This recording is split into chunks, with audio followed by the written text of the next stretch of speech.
tout ce que je suis dans une infinie douceur. Pour moi, amour, c'est synonyme de vie.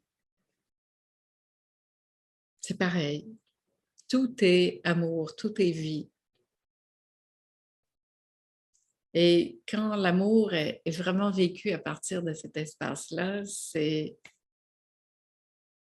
ce qui est vu à partir de ce regard amoureux, de cet espace où rien n'est pris pour acquis, tout est là dans cette vibration d'amour parce que la vie est vibration d'amour.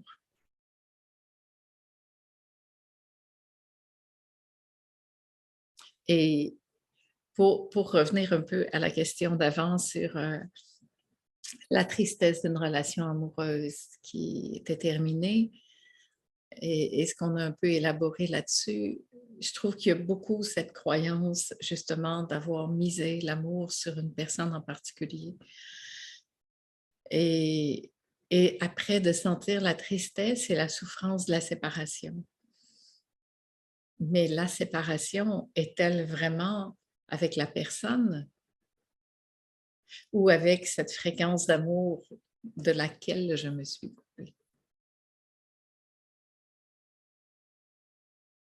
C'est intéressant à voir ça, parce que la réelle séparation est rarement d'une personne ou d'un lieu, mais de cette relation de moi-même à ça, à cette fréquence d'amour qui est là. C'est comme si on avait reporté tout ça sur quelqu'un, sur quelque chose, sur un moment, mais c'est nous qui avons fait ça.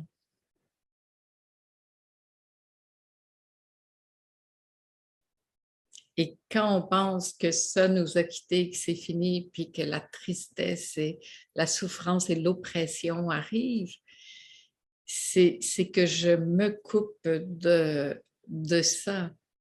C'est sûr que quand on vit une séparation, c'est OK d'être triste. Hein? C'est parfait d'être triste, d'avoir une certaine nostalgie de quelque chose, de passer un moment de deuil.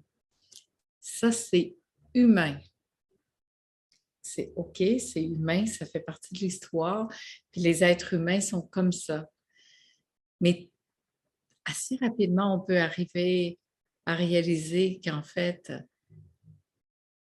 cette personne peut-être t'a quitté, mais l'amour n'a jamais quitté. Alors, c'est à nous ici de voir cette illusion qui est là et d'ouvrir. Peut-être qu'il y a une tristesse de quitter ce conte de fées, cette histoire. Quitter l'illusion, ça peut rendre nostalgique, mais ce n'est pas la réalité. La réalité, c'est que cet instant. Et la vie fait toujours bien les choses. Ça, j'adore constater ça. Il n'y a pas d'erreur. Ça aussi, c'est important dans ce que tu vis, ce que tu exprimais. Il n'y a pas d'erreur dans ça. C'est pas un moins dans ta vie, au contraire, c'est un plus. Sauf que temporairement, on l'oublie, ça, parce qu'on est trop dans la souffrance ou dans l'émotion pour le constater. Mais très vite arrivera autre chose dans ta vie, puis là, on voit finalement que tout était pour le mieux. On voit que finalement, la vie est si généreuse. Il y a toujours autre chose. Il y a toujours... moi, je trouve que de relation en relation, c'est peut-être toujours que mieux. De lieu de vie en lieu de vie, ça a toujours été un lieu de vie encore plus beau, qui me correspondait encore mieux. Cependant, est-ce qu'on résiste à ça, puis qu'on tient à attacher l'ancienne histoire là, ou est-ce que j'ouvre puis je me dis, OK, je vais me laisser surprendre. Je m'ouvre, je vois bien que l'amour est là, qui ne m'a jamais quittée. Et je vais faire confiance à ça, faire confiance à ce mouvement de vie. Et j'ai dit quelquefois toujours depuis le début, puis à chaque fois, ça me fait une petite parce que en fait, je vois que j'utilise encore beaucoup ce mot, mais en fait, il n'y a plus vraiment de sens pour moi. Mais il continue de se dire. Et les 2 dernières fois, je l'ai dit, je m'entendais le dire, puis je me dis, bon, OK, il s'est dit. Mais j'ai longtemps vécu avec cette croyance qu'enfin j'avais trouvé la relation pour toujours, qu'enfin j'avais trouvé le lieu de vie pour toujours, qu'enfin j'avais trouvé le travail pour toujours. Mais c'est pas vrai, ça. Il n'y a pas pour toujours. Parce que la vie, c'est toujours en évolution, c'est toujours en mouvement. C'est le propre de la vie, le changement. Et quand on s'accroche au pour toujours, c'est de la souffrance assurée. J'adore le lieu de vie où je suis en ce moment. Mais maintenant, je sais que c'est pas pour toujours. Parce que la vie va encore amener autre chose et autre chose et autre chose. Et quand il y aura une autre relation, sûrement que ça ne sera pas pour toujours aussi. Ça va être pour l'instant où elle est, la relation, quand elle est là. Et du coup, ça fait qu'on ne s'enferme pas dans ça. Parce que le pour toujours, il fait que finalement, il y a une contention là-dedans, il y a comme quelque chose, je l'attrape puis je veux le garder parce que j'aime ça. Mais il y a une contraction qui se fait. Et la vie, c'est pas une contraction. Parce que quand je fais ça, c'est comme le mouvement de la vie, c'est comme si moi, je l'arrêtais. Le mouvement de la vie, il ne va pas s'arrêter, on s'entend là. Mais moi, je me fixe à l'histoire que je veux garder là. Et là, c'est même plus plaisant, en fait. Parce que là, je suis en train de tout mesurer, tout placer, tout organiser, tout vouloir contrôler ça. Qu'en fait, j'ai juste à ouvrir et à dire, bon, ben, du coup, je vais le vivre totalement dans l'instant présent. Parce que de toute façon, pour toujours n'existe pas. Il n'y en a pas pour toujours. Comme il n'y a pas de futur ou de... Je vais mettre mon énergie totalement ici maintenant au service de ce ici maintenant qui me traverse tout le temps et qui, de toute façon, ne fait que me permettre de goûter ça ici maintenant pleinement.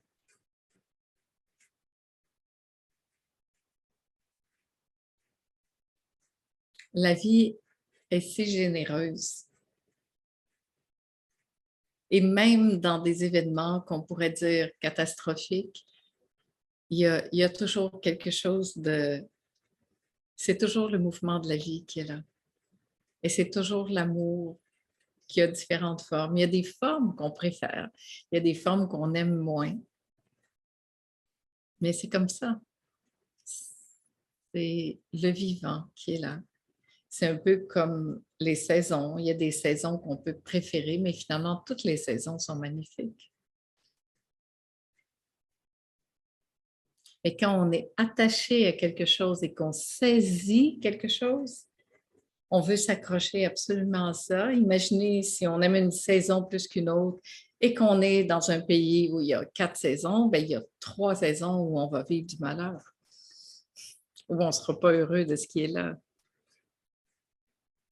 Finalement, c'est comme si on se punissait constamment. On s'empêchait d'être dans ce grand mouvement de vie qui me traverse parce que tout ça qui arrive va passer. Tout passe. Une seule chose reste, ça, l'amour, le vivant qui est là. Et ce vivant, cet amour ne juge pas ceci comme étant bon ou mauvais ou bien ou mal. C'est tout simplement un événement perçu par qui, vécu de quelle façon ici?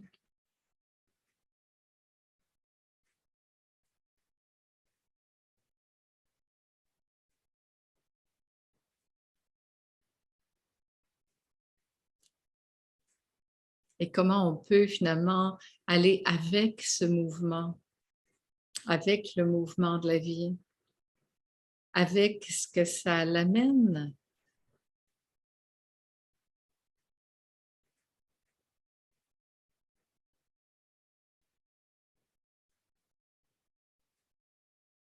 Parce que tout passe. Mais ça reste, c'est toujours là. Et je vois bien que quand on saisit quelque chose puis qu'on veut absolument pas le perdre ou perdre l'illusion de ça, de cette histoire-là qui s'est passée, ben en fait, je m'empêche de vivre tout ça qui est là. Mais c'est là quand même, hein, je précise, c'est là. Mais moi, je suis fermée à ça parce que je suis dans l'idée que c'est comme ça que je veux que ça se passe.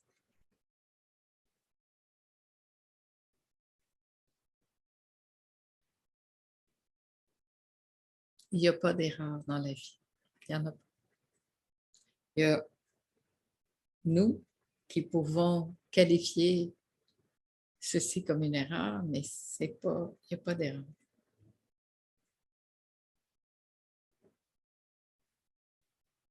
Pourquoi j'ai dit ça de cette façon-là? Pourquoi c'est sorti comme ça? Pourquoi je semble avoir fait une erreur en partageant une information?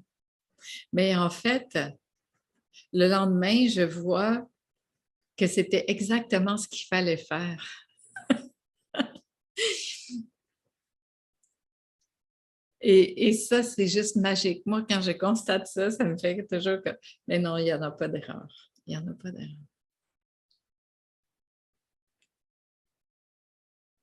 Il n'y en a pas. Et ça fait du bien. Ça fait du bien parce que tout à coup, ça fait, et je peux faire confiance à cet élan-là qui est là. S'en remettre à ça. Faire confiance à cette force du vivant qui est là. Avoir cet émerveillement du mystère de la vie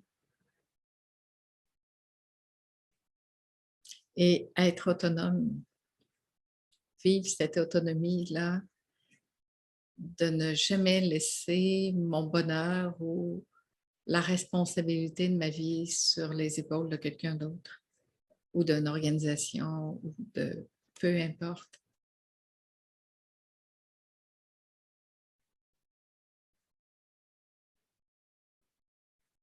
Et ça, c'est beau parce que ben, ça fait du bien. En fait, moi, quand je partage ça, là, ça me fait comme un vent de liberté qui traverse ici en dedans, qui fait, ben oui, en fait, c'est que à ça que je peux faire confiance. Et quand je m'abandonne à ça, puis que je me laisse être traversée par ça, dans des élans spontanés, je peux voir que ce qui se passe, c'était exactement ce qu'il y avait à se passer. Et ça, c'est bon.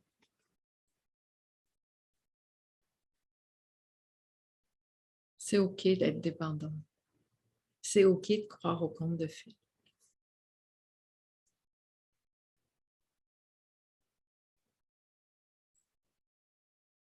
Et pour moi, ce mouvement de maturité vient avec et si je faisais confiance à la vie? Et maintenant que j'ai vécu tout ça, maintenant que j'ai expérimenté tout ça, est-ce que je peux me donner cet espace de maturité, de me dire, quand même, la vie m'a vraiment bien porté jusqu'à maintenant. Je peux faire confiance à ça. M'abandonner à ça et voir que je suis portée. aimé et en sécurité.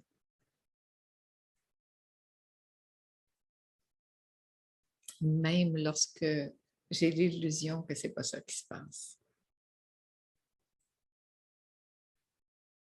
Même si à l'extérieur, ça ne semble pas comme ça. Même si je ne le vis pas comme ça. Je suis traversée, vécue.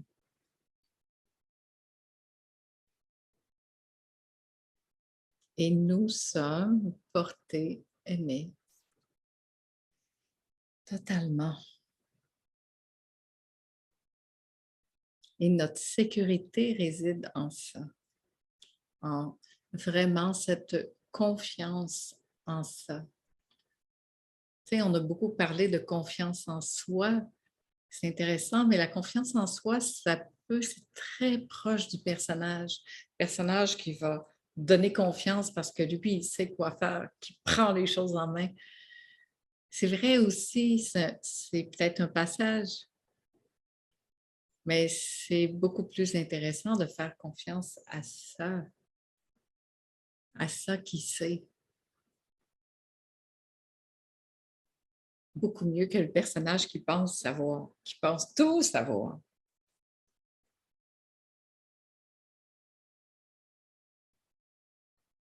Mm. Moi, j'aime ça, ne plus rien savoir. Ne plus rien savoir et faire confiance à ça qui sait. Puis enlever les mains, ouvrir, puis me dire, ben,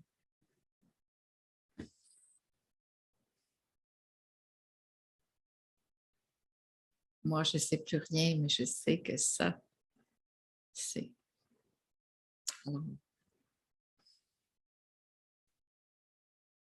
je me repose.